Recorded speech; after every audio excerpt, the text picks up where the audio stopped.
অবসরের আগে কোনো খেলোয়াড় রাজনীতিতে ঢুকতে পারবে না বা রাজনীতি করতে পারবে না, নির্বাচন লড়তে পারবে না, জুয়ার কোনো অ্যাড করতে পারবে না ক্রিকেটাররা, 2 বারের বেশি বিসিবির সভাপতির পথে কেউ থাকতে পারবে না। এইরকমই কড়া রুলস আসতে যাচ্ছে সামনে বাংলাদেশ ক্রিকেটে।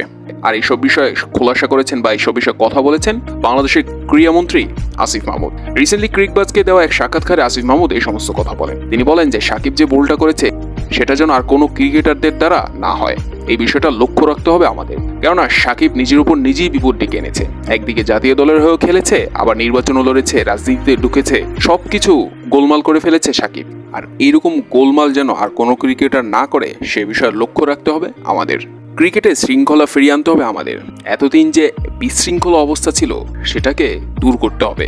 এতদিন যে যেরকম করেছে, যখন যার মনে যেটা করতে ইচ্ছা করেছে সে সেটাই করেছে। এখন সেটা বন্ধ করতে হবে, তাহলেই বাংলাদেশ ক্রিকেট অনেক দূর এগোবে। তো আসিফ মাহমুদের এই সমস্ত কথা শুনে আসিফ মাহমুদকে নিয়ে তো চারিদিক থেকেই প্রশংসা শুরু হয়ে গিয়েছে। তো আসিফ মাহমুদের মুখে এই সমস্ত কথা শুনে তো বাংলাদেশের ক্রিকেট ভক্তরা এক্সাইটেড হয়ে গিয়েছেন। বলছেন এগুলো যদি সত্যি বাস্তবায়ন হয় তাহলে বাংলাদেশ ক্রিকেটে যে নতুন কিছু হতে চলেছে সামনে সেটা বলেই দেয়া যায়। কিন্তু অনেকে আবার প্রশ্ন রাখছেন যে সত্যি কি বাংলাদেশে সম্ভব এগুলো? এত শৃঙ্খলা এর আগে তো বাংলাদেশে কখনো দেখিনি, এরকমটাই বলছেন কিছু কিছু ভক্তরা। এখন দেখা যাক সত্যি এগুলো বাস্তবায়ন হয় কিনা।